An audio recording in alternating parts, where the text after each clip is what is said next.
Harani never fight a battle they cannot win. Even centuries ago, during the war between gods and heroes, the other races were destroyed. But the peoples now called Harani were smarter. They knew when to fight and when to pull back, when to survive. Though their palaces on Auroria were razed to dust, this one people remained intact. The goddess Nui tried to save everyone caught in the war, regardless of race. But neither fighting nor fleeing side by side could turn such disparate empires into a family. The survivalists built a new kingdom in their new lands. But again, it was destroyed, now by an upstart prince. Did they take revenge? Again, no. This prince was powerful, and survivalists do not fight losing battles. They burned their broken flags, left their temples to the wilds, and changed their dynasty. Reborn as Harani, they began building a new and grander kingdom. Surviving and flourishing is the ultimate revenge. Enemies must watch you rise above them. The newborn empire contained barren savannas, verdant plains, icy peaks, and sun-baked plateaus. It was the largest empire built by any race since the Great Exile. It came to rival Auroria in both beauty and prosperity. Then, disaster. The Empress died, and her sole heir vanished. Rival factions split the empire. Many abandoned their homes in the jungle capital. It wasn't seen as a risky move. True survivalists can survive anywhere. Perhaps criminals like the Shadowhawks are the other side of this coin. They too do whatever it takes to survive, to profit, to flourish. They will deal with anyone from king to beggar, knight to thief. What most Harani don't know is that this crime guild carries their true name. On Auroria before the war, the most glorious and legendary survivors were known as Shadowhawks.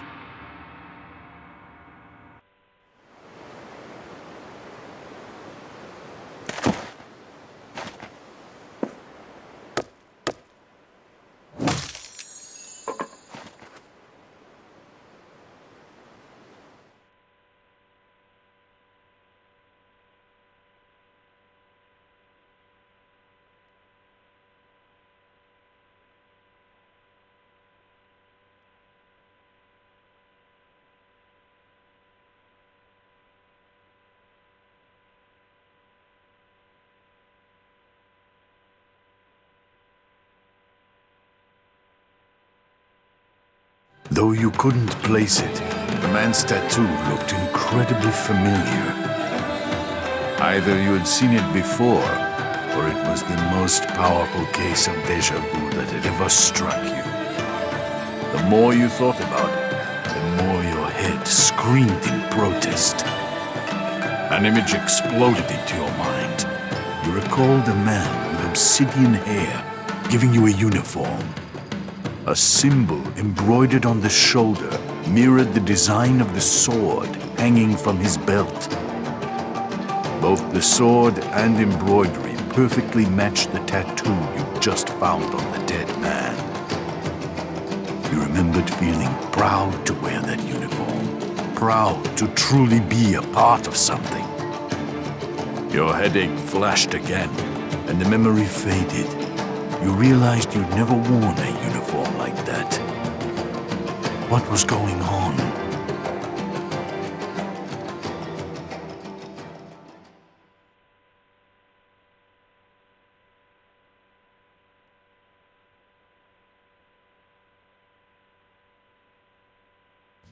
You recognized the name Shadowhawks as belonging to an infamous group of criminals. The organization was so powerful, many members didn't bother working undercover. They even wore uniforms, flaunting their crimes. But you also recognized the name Shadowhawk for other reasons.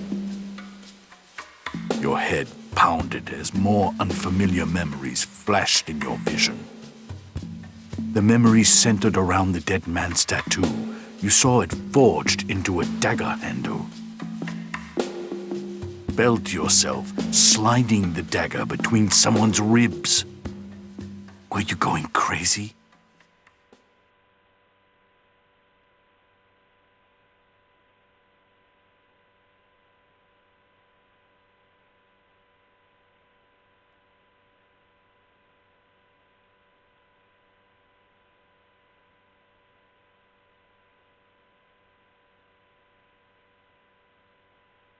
Never shied from risk, if it meant great reward. Centuries ago, an expedition tried to find the birthplace of the world, the source of all magic. Somehow, they had succeeded and had altered the fate of the world.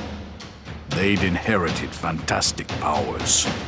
Powers that destroyed the continent of Auroria, but also saved the people living there, transporting them to new, safer lands. When any of the adventurers died, their new powers passed their memories to all Auroria survivors. Transferred by blood through generations, most of those memories had begun to fade. But it was said that in some gifted people, they could re-emerge. It could be happening to you.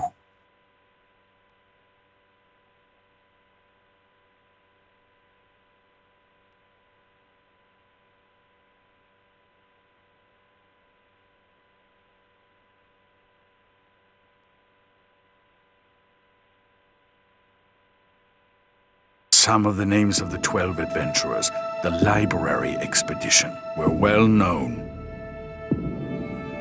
Everyone had heard of Jean, who'd been transformed into Kyrios, the god of destruction. However, the memories that most often surfaced in Harani belonged to an assassin named Melisara. You hearkened back to the first memory you'd experienced. Through Melisara's eyes, you saw the dark-haired man hand her the uniform. Then offer a boyish grin and say, "Welcome to the Shadowhawks." She glared at him, but forced a smile. It was Jean.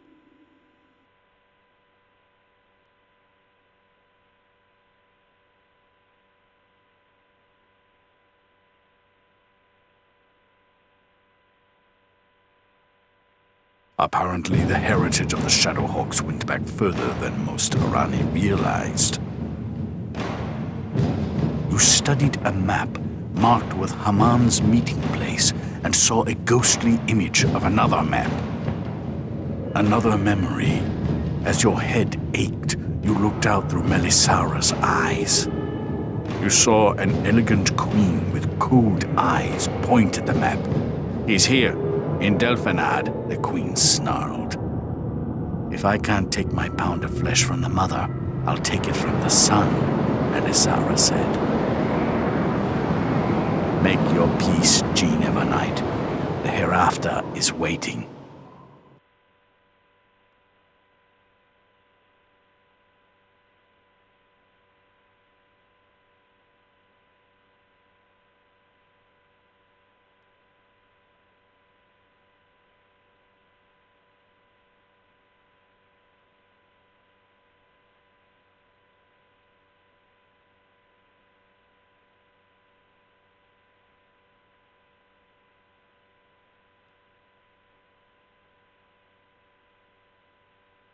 Faced with Haman's betrayal, other memories surged forward.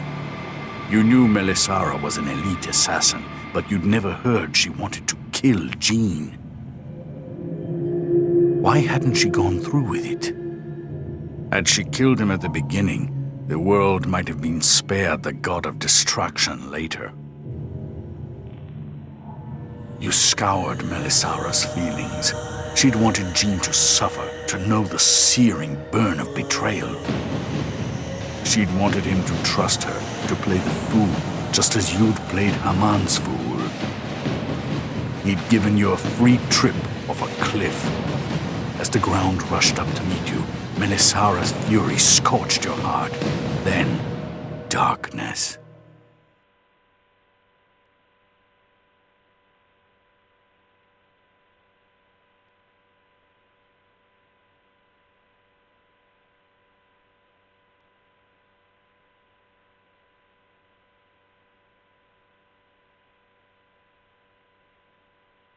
Had been attacked, and your entire family had been killed. Haman knew you'd lied about the Crescent and had searched your village for it. The slaughter must have occurred when he failed. Haman was as vicious as a rabid dog. Were all elite Shadowhawks this way? Had Jean been this way? If so, it was no wonder Melisara had wanted to kill him. Shockingly, the next memory showed Jean had been nothing like Haman. You saw Jean rescue a kidnapped girl, protect a barmaid from a drunk's unwelcome demands. Saw him leave a thief bound and gagged on the steps of a city guardhouse. Saw him being Moro. A longer memory surfaced. A dining hall crowded with warriors wearing the Shadowhawk uniform. Jean and the tall Firan were laying down the group's rules. They were scoundrels and murderers. They would charge protection money. They would fight if challenged and kill any guards who got in their way.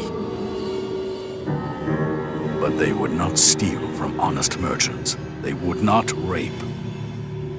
They would keep the peace for honest, hard-working people.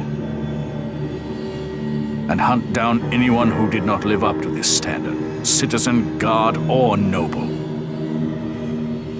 Your vision shifted, showing Melisara crying in her quarters. She couldn't imagine killing Jean now, not once she'd seen the just man he was. His mother had killed her family and her beloved father. Jean had had nothing to do with it.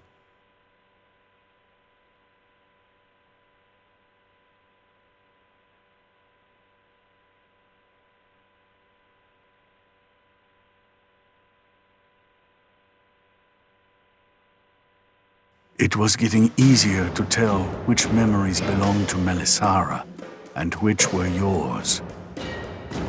You had never studied magic with the man who'd become the dread god in the royal library. You'd never laughed at his failed attempts to memorize the names of ancient combat styles. You'd never seen him as just Jean, teasing his lover, Kiprosa, in the Shadowhawk Lodge. Melisara knew she'd have to keep her vow to kill him, but vengeance no longer consumed her heart. However, for you, the path toward the Tiger Spine Mountains was also the path toward your revenge.